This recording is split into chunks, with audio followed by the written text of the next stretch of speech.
the outset of his new role, Daniel Wells, a seasoned gardener in his early 50s, found himself entrusted with the care of one of the most majestic private estates he had ever encountered.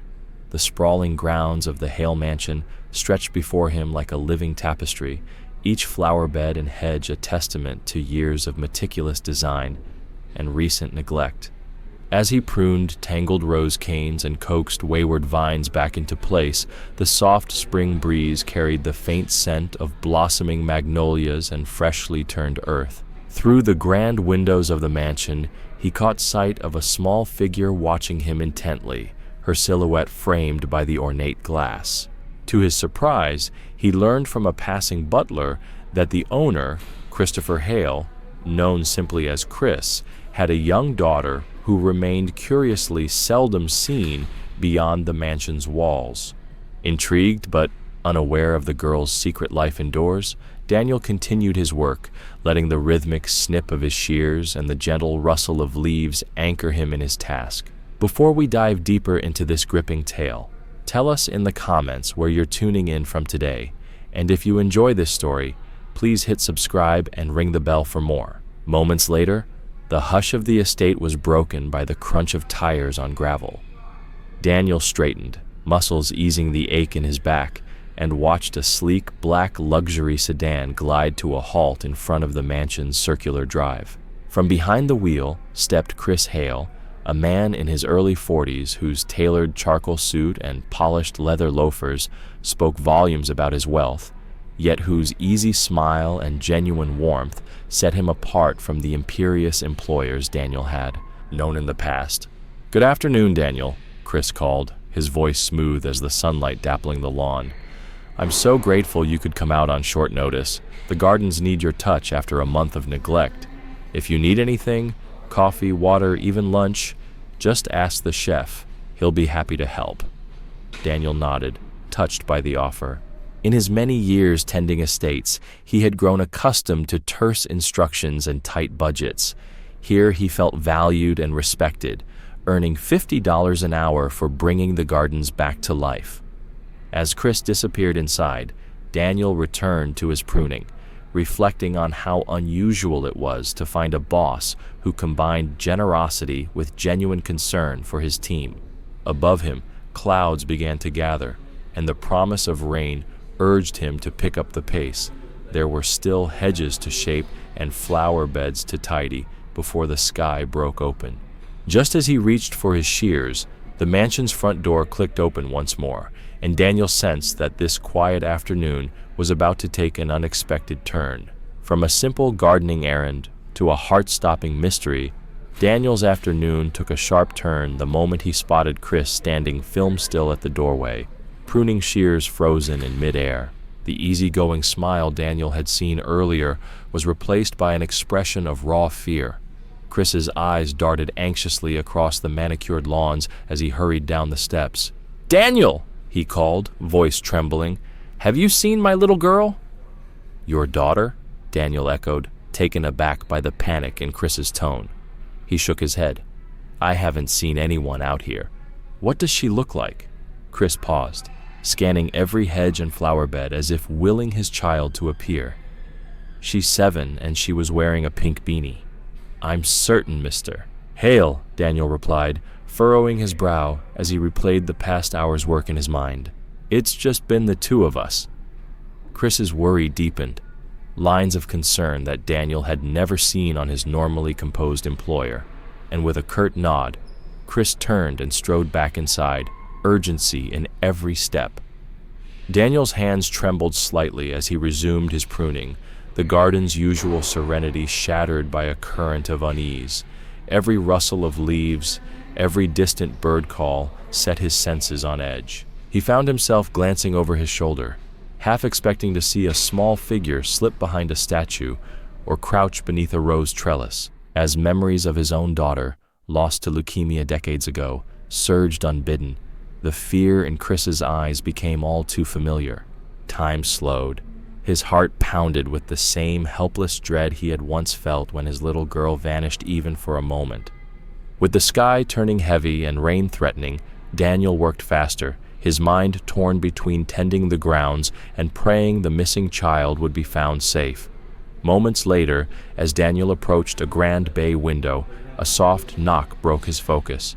He looked up to see Chris standing on the other side, gently holding a quiet little girl clad in pajamas, her pink beanie pulled low and her Mickey Mouse sweater a stark contrast to her pale, motionless face. Relief flooded Daniel at the sight of Chris's proud, animated demeanor, but faded just as quickly when he noticed the girl's vacant stare, barely acknowledging his friendly wave. Something in her stillness, the way she clung to her beanie, set Daniel's chest tightening with fresh grief. He remembered the rash, the blood tests, the long nights at the hospital, how his daughter's laughter had been replaced by silent tears.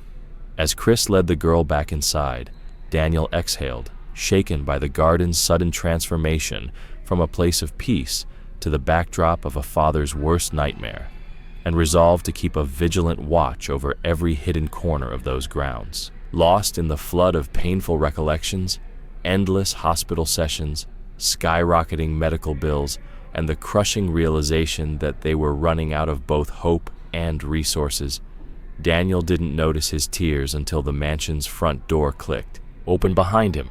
Hastily, he brushed them away on the hem of his blue uniform, grounding himself in the present with a quiet mental mantra. Those days were long gone, and his daughter was now at peace. As he blinked back the last of his sorrow, he caught sight of Chris striding past him with that same easy smile. "I'm running out to pick up a few things," Chris called over his shoulder. "Your daughter's inside with the nanny.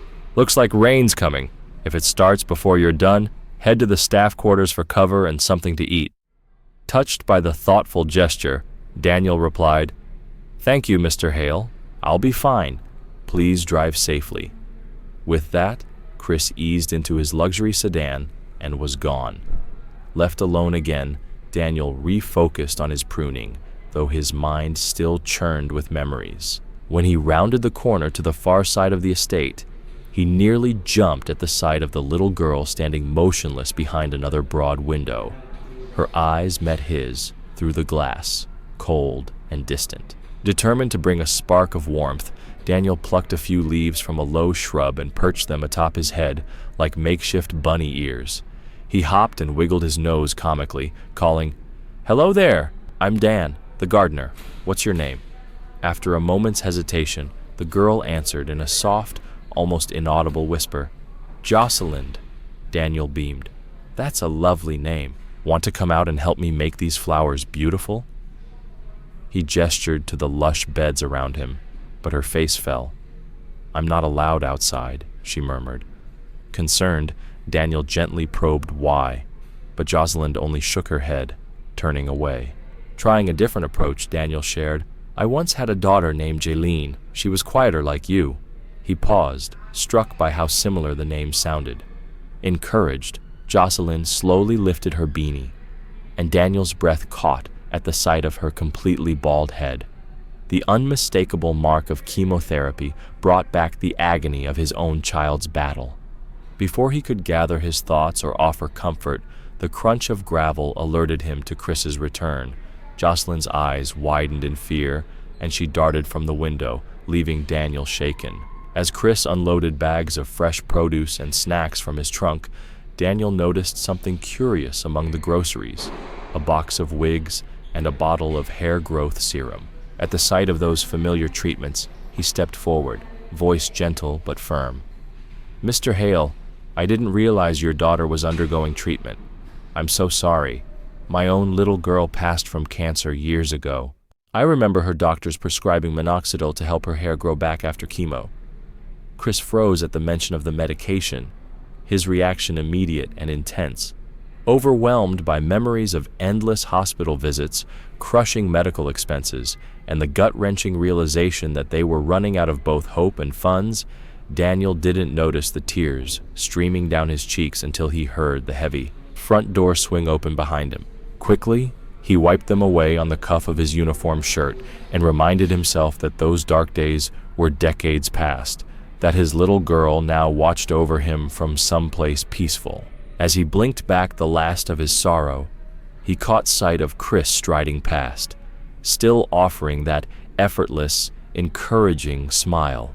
"I'm just popping out to pick up a few things," Chris called over his shoulder. "Your charge is inside with the nanny. Looks like rain's on the way. If it hits before you're through, take shelter in the staff quarters. There's coffee and lunch waiting for you." Daniel offered a grateful nod. "Thank you, Mr. Hale. I'll be fine. Drive safely." With a courteous wave, Chris settled into his luxury car and disappeared down the drive. Left alone, Daniel squared his shoulders and returned to his trimming, though his mind swirled with recollections of his own daughter's battle. Around the back of the mansion, he nearly jumped when he spotted the little girl standing perfectly still behind another large window, her eyes locked on him with that same chilly detachment. Determined to lift her spirits, he plucked a few leaves from a hedge and perched them atop his head like makeshift bunny ears, wiggling his fingers at her.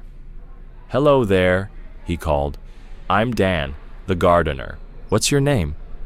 After a hesitant moment, she replied softly, "Josalind." "That's a beautiful name," he said, gesturing toward the flower beds. "Want to come outside and help me plant some new blooms?" Her face fell. "I'm not allowed to go out there," she murmured. Daniel knelt and asked gently why, but she only shook her head, her lips pressed in a thin line.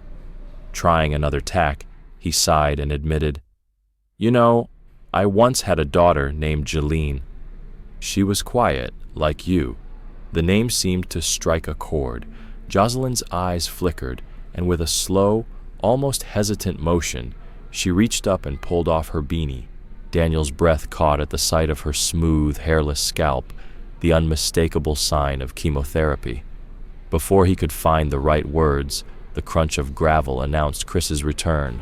Jocelyn's eyes filled with fear, and she slipped away from the window, leaving Daniel's heart pounding. Chris strode to his car and began unloading bags of groceries, fresh produce, snacks, and, to Daniel's surprise, a box of wigs and a bottle of hair growth serum nestled among the bags. Compelled by instinct and memory, Daniel stepped forward. "Mr. Hale, I'm sorry. I didn't realize your daughter was ill. I lost my own little girl to cancer years ago, and her doctor recommended minoxidil for her hair after chemo." Chris froze, his jaw tightening as he snapped, "That's none of your business. You have no right to talk to my daughter or meddle in my family's affairs. If I catch you speaking to her again, you're fired. Is that clear?"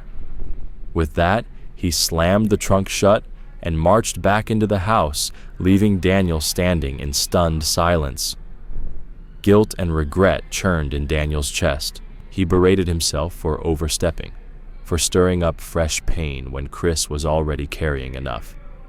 He made a silent vow to apologize later, then turned back to the garden. But as he rounded the corner, thunder growled overhead and a sudden downpour began.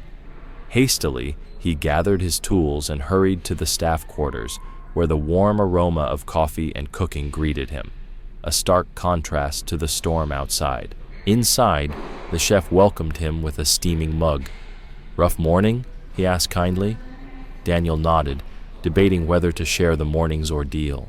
Before he could decide, the door opened again, and a young woman entered, a poised nanny with gentle eyes. "You must be Dan," she said, offering her hand. "I'm Maya, Jocelyn's nanny." As Maya settled with her own cup, Daniel found himself blurting out, "Is Jocelyn all right? She seemed so unwell earlier." Maya's face darkened with concern and caution. "She has leukemia," she whispered. "Diagnosed about 6 months ago, acute lymphoblastic leukemia. She started chemo here, but lately the treatments have stopped. Mr. Hale still gives her some medicine, but I'm not sure what it is, and she doesn't seem to be improving." A chill ran down Daniel's spine. Despite the cozy warmth of the kitchen, he felt a cold knot of dread. Something about this situation didn't sit right, and alarm bells rang in his mind. A flicker of recognition crossed Daniel's mind as he recalled the over-the-counter hair growth serum he'd glimpsed in Chris's trunk. Such treatments were typically prescribed after chemotherapy, not while it was ongoing, and often they weren't even available without a doctor's script. Memories of his own daughter's highly specialized, closely monitored treatment rushed back. The expensive infusions, tailored medications, constant checkups. Clearly, something didn't add up. What exactly was Chris giving his daughter? Hoping for clarity, Daniel asked Maya, "What about her mother? Have you ever met Mrs. Hale?" Maya's face darkened. "I've only been here 5 months, replacing the previous nanny," she whispered. "Mr. Hale doesn't tolerate any staff gossip about his family. I've never even met her." Their conversation was cut short when the chef announced lunch. The rich scent of beef stew filled the kitchen, offering a brief respite from Daniel's swirling thoughts. They chatted about the morning's rain and the perfect post-shower warmth in the staff quarters, but Daniel's mind kept drifting back to Jocelyn. Before long, the shower ended, and Daniel felt the pull to return to the gardens. Yet, as he stepped outside, the immaculate grounds, gleaming under droplets of fresh rain, stood in stark contrast to the troubling questions tugging at his heart. He resumed pruning, but every few seconds his gaze snapped toward the mansion's windows.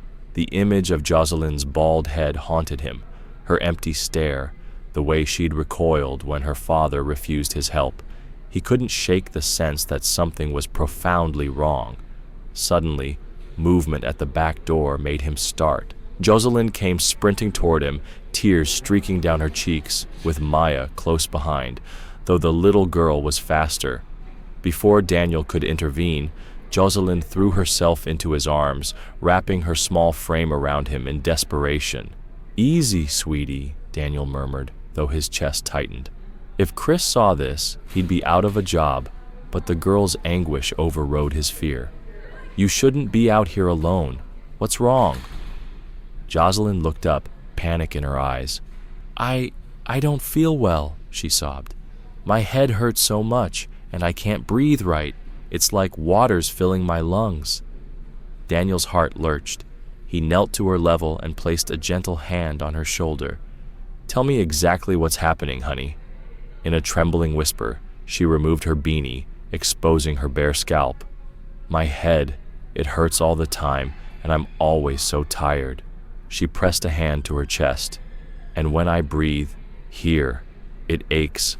I told Daddy, but he said it'd get better on its own. It isn't." A surge of anger and dread coursed through Daniel. These symptoms were grave, possibly life-threatening, and Chris had ignored them. "Jocelyn, we need to get your daddy right away," Daniel said firmly. "We'll go to him together, and I'll help you explain. He needs to call a doctor." She shook her head, fresh tears falling. "No, he'll just send me back inside. No doctors come anymore. It's been so long." Her desperation shattered Daniel. He remembered Maya's warning over lunch and realized Jocelyn had endured this suffering far too long without proper care. Without hesitation, he made his choice. "Okay, Jocelyn," he said softly but urgently, "we're going to get you help. But we have to be quick and keep it quiet." He took her hand and led her around the side of the house toward his van, mind racing through every step he'd need to take to save her, to be growing more tense by the second. From his vantage point beyond the gate, Daniel saw one officer step back, arms folded, while the other produced a notepad and began scribbling furiously. Through the rain-streaked window panes, he caught glimpses of Chris's rigid posture, jaw clenched, shoulders squared, while the officers spoke in low, urgent tones. After what felt like an eternity, the door swung open and the two officers emerged, their expressions a guarded mixture of professionalism and concern. The lead officer approached Daniel, his raincoat dripping. "Sir," he called, voice firm but not unkind, "we need you to stay right here. We're going inside to check on Miss Hale's well-being. If your claims are accurate, we'll ensure she receives immediate medical care." Daniel nodded, the weight of relief and fear warring in his chest. He watched as the officers slid the front door closed behind them and crossed the threshold together. The interval until they returned was excruciating. The storm clouds above seemed to press down on the mansion, and every crack of thunder echoed Daniel's pounding heart. Finally, the door opened once more.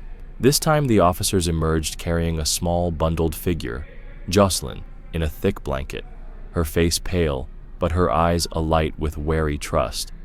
A paramedic, summoned by the police, knelt beside her to check her vitals as they moved toward an awaiting ambulance. One officer nodded at Daniel. "You did the right thing," he said quietly. "We found signs of fluid in her lungs and serious anemia. Had we not been called, who knows how long this neglect would have continued.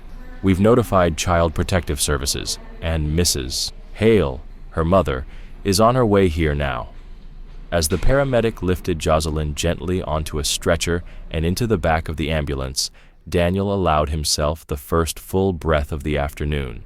Chris stood at the doorway, face ashen, tears mingling with the rain, watching helplessly.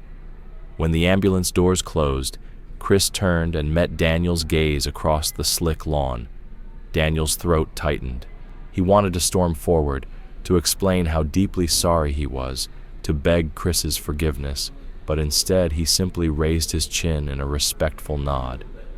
Chris's eyes darted away, guilt and desperation warring there, and then he swallowed and offered the barest of acknowledgments.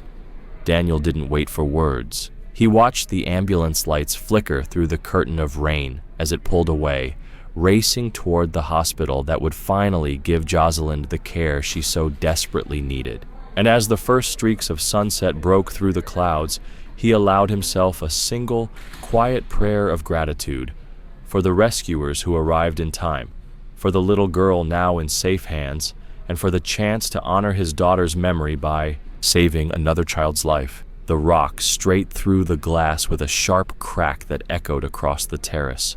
Shards rained down around Dan as he leapt forward, landing lightly atop the window ledge. Maya seized the moment, yanking the broken pane aside and turning the latch on the interior bolt. With a quick glance to reassure Jocelyn, Dan swung himself fully through the opening and dropped silently onto the polished floor. The sharp tang of broken glass filled the air, but he ignored it, sprinting the few steps to the little girl's trembling form. Maya hovered behind them, her face pale but resolute. Dan gathered Jocelyn into his arms. "Come on, sweetheart," he whispered, covering her ears against any sound of pursuit. Holding her close, he backed toward the broken window. Behind them, he could hear hurried footsteps, Maya's anxious intake of breath, and the scuff of shoes against marble. Dan took one last steadying breath, then vaulted back through the gap, glass crunching under his feet as he slid to the ground. Maya slipped out beside him, Jocelyn clinging tightly to Dan's side. Together, they darted into the shelter of the back garden, heartbeats pounding in unison.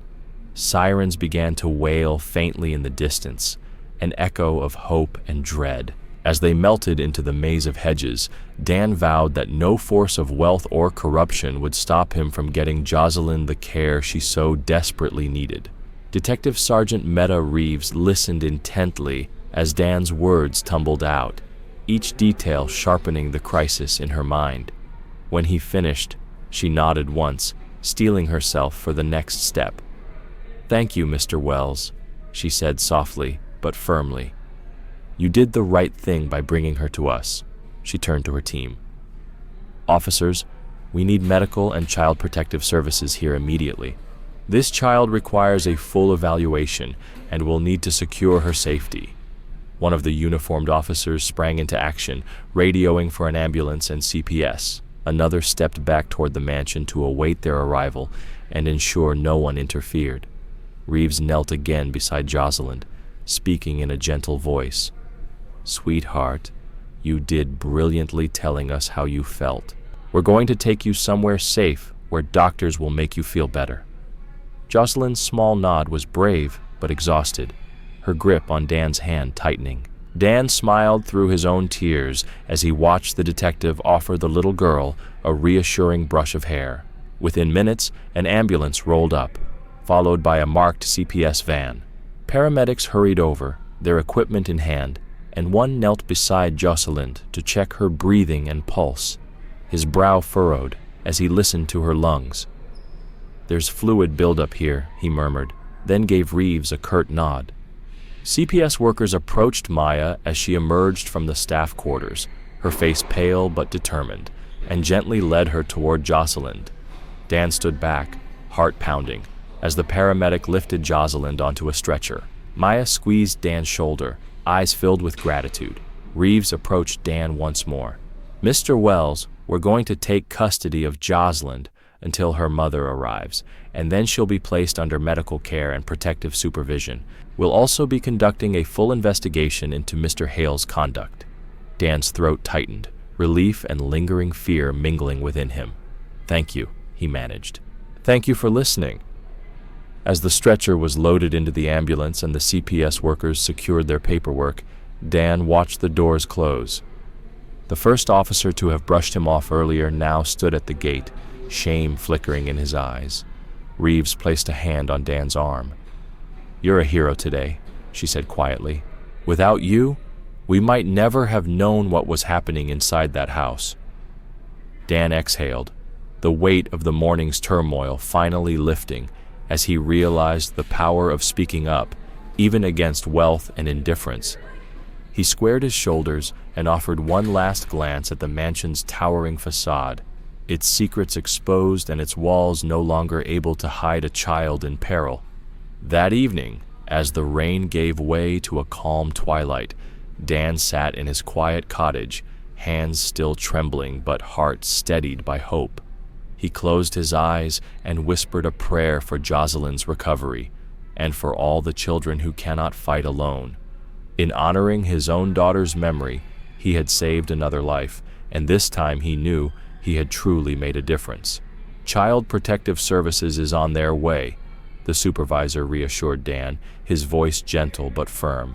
"They'll ensure Jocelyn is placed in safe care immediately, and then we'll need you to accompany us to give a full statement at the station." Dan swallowed hard, nodding. "Of course." He offered Jocelyn a careful smile. "You're safe now, sweetheart. They're coming to help you, okay?" She squeezed his hand, her tear-streaked face lifting for the first time with a semblance of trust. Within moments, a marked CPS van rolled up beside the patrol cars, its social workers stepping out and opening the rear doors. One of them, soft-spoken and kind, approached Jocelyn with a warm clipboard in hand. "Hi, Jocelyn. I'm Marisol," she said, crouching to meet the girl's eye level. "We're here to keep you safe. Would you like to sit with me until we get you to the hospital?" Jocelyn hesitated only briefly before nodding, climbing carefully onto the bench seat as Marisol draped a cozy blanket around her shoulders. Dan watched, his chest tight with relief, as Officer Johnson gently helped him into the front passenger seat. As the CPS workers led Jocelyn away, the supervisor turned to Dan. "I'll have a detective drive you to the station," he explained. "We'll take your full statement, and then you'll be free to go." Dan exhaled, rubbing his weary eyes. "Thank you," he whispered. Behind them, forensic teams began their methodical sweep of the mansion grounds, cataloging the shattered window pane, photographing the abandoned hair serum bottle, and collecting the nanny's account. The tent pitched at the gate sheltered evidence bags and moving vans that bore the official seal of the state's Child Welfare Department. As Dan climbed into the front of the CPS van to follow them, he cast one last glance at the Hale Mansion's towering facade. Its manicured gardens, once a place of pride and beauty, now felt haunted by the suffering hidden within those walls. But as the van's doors closed and the engine rumbled to life, Dan allowed himself a moment of quiet hope. He had honored his own daughter's memory by saving another child's life, and this time, justice was already taking its course. Outside, the storm clouds broke, and a ray of late afternoon sunlight glinted across the wet pavement. A promise, Dan thought, that even the darkest secrets could be brought into the light. Detective Sergeant Reeves regarded Daniel thoughtfully after he finished recounting his actions. "Mr. Wells," she said steadily, "what you did by bringing Jocelyn here was technically unlawful, You could face serious charges for removing a child from her home without permission. Daniel swallowed hard, but met her gaze. "I know," he replied quietly, "but I couldn't leave her to suffer." Reeves nodded. "Understandable. Here's the plan. We'll interview everyone. The mansion staff, the nanny, and Mr. Hale himself. Child Protective Services and medical teams are on their way now. We're treating this as a major investigation." She paused, then added, "Be aware that you're up against a very powerful man. There's a risk things could be turned against you because of how you took Josalind." "Understood, Detective," Daniel said, relief washing over him now that someone in authority was taking action. "Thank you. One more thing. Maya, the nanny, helped me. Please make sure she's protected." Reeves gave a curt nod. "We'll speak with her. For now, you and Josalind will stay here with Officer Johnson."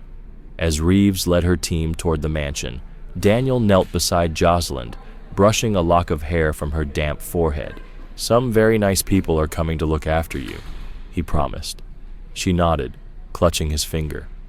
When officers gently guided him toward the makeshift interview tent, where he would give a full statement, Daniel cast one last glance at the CPS worker approaching Josalind, vowing silently to see her again soon. Inside the tent, papers and recording devices were already laid out. Over the next hour, Daniel described every moment, from his first concern for Josalind's health to the broken window rescue. Reeves scribbled notes, occasionally asking for clarification. Finally, she leaned back and looked somber. "Mr. Wells, our preliminary findings suggest something far more sinister than neglect," she began, voice low. "Mr. Hale isn't her biological father. Josalind's mother, Bella Lawson, owned all the family's wealth. According to her will, that money should pass to Josalind on her 18th birthday. It appears Mr. Hale withheld proper medical care in hopes she wouldn't live to inherit." Daniel's blood ran cold. "So he stood to gain outright?" Reeves nodded. "Precisely. We're charging him with child endangerment and neglect, and we're reopening the investigation into Mrs. Lawson's death." She paused, then allowed a half smile. "As for you, Mr. Wells, normally you'd face kidnapping charges, but given the extraordinary circumstances and your full cooperation, we won't press charges. We only need your signed statement." Tears pricked Daniel's eyes as he signed. "Thank you," he whispered. "I just couldn't leave her there." With formalities complete, Reeves escorted him outside. Maya emerged nearby, guarded by officers. They exchanged a grateful nod. Reeves explained, "We'll interview her thoroughly. Her testimony is vital." Then they drove to the hospital, where CPS worker Laura Miller met them. "Josalind has finished her initial exams," Laura said kindly. "She'll need extensive treatment, but doctors are optimistic." In Josalind's hospital room, Daniel found her curled beneath crisp white sheets, pale but alert. Her face brightened when she saw him. "Dan," she whispered. He pulled up a chair and took her hand. "How are you feeling?" She managed a small smile. "They said they'll make me better. Is that true?" "It's absolutely true," he assured her, voice thick with relief. "You're going to get all the help you need now. I promise." Outside the room, Reeves and Laura watched the reunion. "We still need to locate any living relatives," Laura mused. Detective Reeves placed a hand on Daniel's shoulder. "In the meantime, you've become her guardian angel." As evening light filtered through the windows, Daniel sat beside Josalind, determined that this time he would not fail. He would be there for every step of her recovery and beyond.